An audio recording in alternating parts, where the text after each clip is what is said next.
page-turners. Welcome back to the channel. I'm Matthew, the man with the hat who reads. And let's look back at the month that was. This is my October of Horror Wrap-Up 2025 edition. It was October. I'll be honest, this month was kind of weird for reading, because I've had a lot going on just in the other aspects of outside the channel that it's been kind of hard getting stuff read. We'll talk about all that, the stuff I didn't get to, the stuff I did get to, and some statistics and all that fun stuff. Let's just dive right on in. So in October, we got 11 books read, which is not bad by any means. It's just I had a lot more picked out that I didn't get to. That was down from last year when we read 14 in October. That brings the year total to 107, down considerably from the previous year when we had 119 at the same point. And now let's start with the books I didn't quite get to or get finished, because guess what? There's actually a pile of them. This first one, How to Make a Horror Movie and Survive, I've actually finished it yesterday, so I have finished it now. But it's technically a November finish, so I won't count it as part of October, but it was great. That's all I'll say for now. We'll talk about it more in a month. Vampire Weekend, I am about maybe a quarter of the way in, by Mike Chen. I'm enjoying it so far. I'm not loving it. I'm not hating it. I'm just kind of enjoying it. I need to get going on it. This will probably be pretty early here yet in November that I'll get that finished. The Unnatural Inquirer by Simon R. Green. This doesn't surprise me. I literally threw this in last month as a, if I have time, I'll start it option. I didn't have time, so I didn't start it. And the heartbreaking one that I didn't get to is Philip Fracassi's Boys in the Valley. Once again, we have ended up pushing this one off. I just ran out of time and didn't get to it. I'm planning to pick this up in December. It's got like a wintry look to it anyway. So that's my plan now, and I'm going to get it read in December. Because I want to get it read yet this year, so that one will be happening yet within the future. December's already shaping up to be a solid month of reading too. We're kind of looking through all the old stuff we didn't get to yet. All right, let's dive into what I actually did get to. So first one we have up here is Connie Willis's The Road to Roswell. This was a low 4-star for me. It was a carryover from Sci-Fi September. It's pretty good. I wanted to love it more than I did. It felt like it lagged a little bit in the middle. The alien is kind of a fun alien design. The characters are all fun. It's a fun concept. It's essentially a road trip kidnapping sci-fi comedy. I had a lot of fun with it. I wanted to like it more than I did. Like I said, I don't know that I'll ever read it again. I'm hanging on to it for now, but it might be one someday I let go. I don't know. It was good.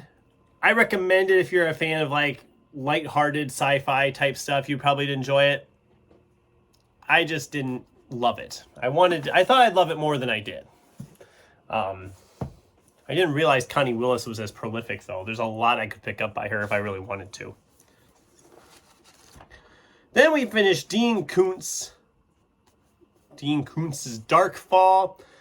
This is like the first Dean Koontz I've read in quite a few years. And it was fine. It was not bad. It wasn't the greatest book ever, but it wasn't bad. This was a 3-star for me. It was right in the middle. I liked some of the ideas they were kind of throwing around, that there's these creatures, demons essentially, going after these people. What I didn't like, and is probably what knocked it down for me, and Kat's probably already rolling her eyes because she was giving me grief because I only gave it 3 stars on Goodreads. The fact that we have to have the romantic side plot in here, it just feels so out of place with what's going on, that all this stuff is happening and all the guy can worry about is the girl partner he has. And that just, it bugged me to no end because we kept going back to it. And I'm like, oh my God, there's something killing all these people, and you're worried about her not liking you because you guys slept together the night before. I'm just like, I don't care. I just don't care. Overall, it wasn't terrible. It moved along really fast. I got through it pretty quick. I liked it for the most part, but like I said, that side plot just really felt out of place to me. Sorry, Kat. Maybe the next Dean Koontz will be better for me. I don't know. Then we had a library book, Sign Here by Claudia Lux. I'll put a picture over here. This one I'd been sitting on for like 2 years. I kept looking at it every time I went to the library, like, oh, I'll get to that eventually. I'll get to that eventually. And it was one of those I was like, I'm probably not going to like this as much as I hope to. But I actually did kind of enjoy this. About this demon in hell trying to get these souls won over so he can like get the chance to live again.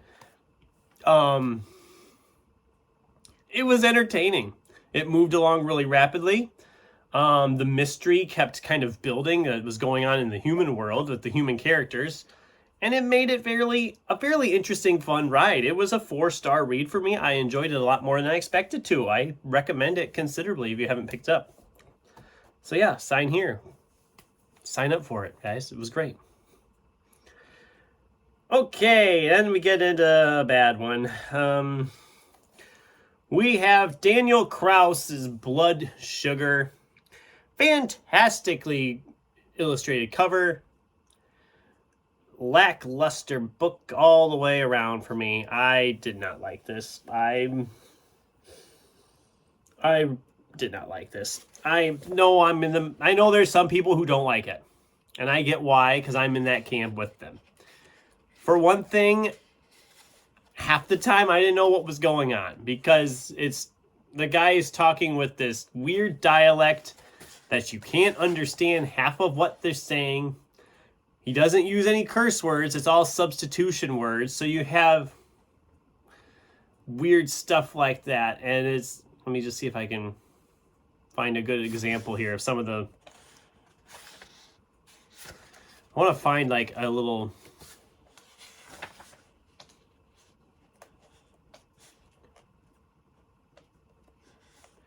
Come on, let me find something I can... Here we go. I'll just read this paragraph for you so you can get an idea of like the content of trying to understand what's being said here. It's not that we ain't psyched to have Fat Boy's cash, it's just weird, right? So while Dag's doing her hair up and Midget's doing a tinkle, I take a set to glop the cheese out of my pink eye and ask Robbie what drugs he's got on hand to put inside the candies, because I ain't seen him use in forever. Fat Boy scratches his greasy hair like a dog and wipes the grease across all 10,000 of his pimples. And there's also no punctuation whatsoever, apostrophes, commas, any of that stuff. It's just, it's... And the story itself just is so freaking dark, which I know that's what you're looking for in a horror book, but I was disappointed considerably in this one. I wanted to really enjoy that. I'm kind of bummed because one of Daniel Kraus's most well-known novels is Whalefall. And it's one I've been thinking about trying to find and get a hold of at some point. And I'm now 2 for 2 on him that I did not love what I read from him. So I'm a little leery on even picking up that book now. And I know that's not fair to that book, but here we are. Moving on. Ray Bradbury from the Dust Returned. This was great. Do I need to say more? Ray Bradbury has been just knocking it out of the park with his more novel type stories for me lately. Last year I loved Dandelion Wine. I loved this one, not as much as Dandelion Wine, but I still loved it. It's essentially a bunch of short stories threaded together into this novel of a spirit family living in this house. It's got this awesome illustration inside the front cover. I really enjoyed this. This is an ideal Halloween time read. 5 stars. Definitely recommend this one. Okay, then we finished Mark Dowdziak. I can never say that last name.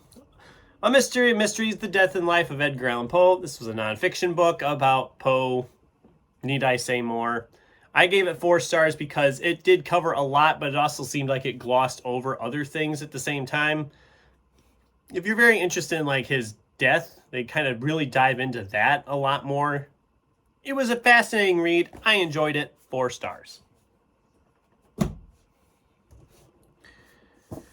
Our Richard Kadrey reread of Sandman Slim continued with Book 10, Hollywood Dead. This was a 5-star read for me. This is probably one of my favorites of the series. It just does so much and builds back to so many other things, but also wraps up a whole bunch of things that they could have used this as the end of the series. I'm hoping that my feelings have changed towards books 11 and 12, but if I remember right, this was like, in my heart, this was the end. Because those two just feel like they were forced more, especially book 12. Hopefully my feelings have changed on that, and I love them this time around. We'll see. We're still reading our way through, but this was a fantastic addition to the series. Stephen Blackmore's City of the Lost. This is a zombie thriller. The guy is a hitman or enforcer, thug, whatever you want to call him. He gets killed, but he comes back to life as a zombie, and he's trying to stop these other people. It was entertaining. It was a 3-star read for me. It felt a little meandering at the start. Once it got going, I liked it more than I did. The review that was written in this book when I got it said it was quite a story, and that's a good assessment for it. If you're a zombie, like urban fantasy zombie type fan, you probably will like this. I thought it was all right. I don't need to read it again. It was just fine. It wasn't great. It was fine. If that makes any sense at all. All right, we got a couple more here. Next one is a library book. Everything's Eventual by Stephen King. This is a short story collection from Stephen King, one I actually hadn't read. It's Stephen King short stories. You know, you get what you kind of expect with that. I loved 1408 in here. There was a couple other ones I really liked. Some of them I was not as big a fan of, but that's true of any short story collection. Some you love, some you don't. I gave it, overall, I think I gave it 3 stars. Like I said, it just kind of balanced out which stories clicked with me more than others. As a whole collection, this one did not vibe with me as much as some of his other ones have. But it's Stephen King. You got to read Stephen King in October of horror. I mean, you have to. It's like a written law. You have to read Stephen King in October. But it was good enough. Some of the stories, like I said, were better than others. If you're a Stephen King fan, you haven't read it, you probably would enjoy it. All right, the big one. Chuck Wendig's Black River Orchard. I did a review for this book, so I'm not going to go too much into it, but this thing was everything I wanted it to be and more. This was a 5-star read. Definitely going to be in my top 10 for the year. I absolutely loved this book so much. Fantastic. Highly recommend. 5 stars. And then the last book I got finished in the month of October was Karen Warren's Slights. Fairly thick little boy. I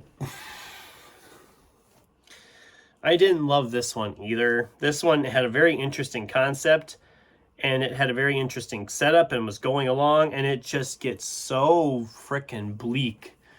You're literally watching this gal psychologically just collapse inwardly. And it's fascinating to read, but it also just makes you feel really unsettled and uneasy while you're reading it. All the way up to the end, you're still feeling it. You're just like, ugh, you just feel ick, if that makes any sense. You just feel unsettled. It moved along really fast. I read it fairly quickly. I mean, it's like 500 pages, and I flew through it. But I was, at the whole same time, I was also like, is it over yet? I couldn't wait for it to end, because I didn't love it. It was a 2-star. I'm sorry. It was fascinating, but it was uncomfortable. Let's just put it that way. It was uncomfortable at times. So anyway, that's what I read in October. And as far as my book of the month, it should come as no surprise. It was Black River Orchard, although you could make a good argument for From the Dust Returned. That it was gone. as being another 5-star. Both of those were 5 stars. I think this one I liked more though. So yeah, book of the month, Black River Orchard. Absolutely fantastic. And I highly recommend it. So there you go, guys. That was everything I read in October. What'd you think? Have you read any of these? Do you have any of these sitting on your shelves ready to read? What was your book of the month for October? I'd love to hear from you in the comments down below. Thanks for watching, and until next time, keep turning pages.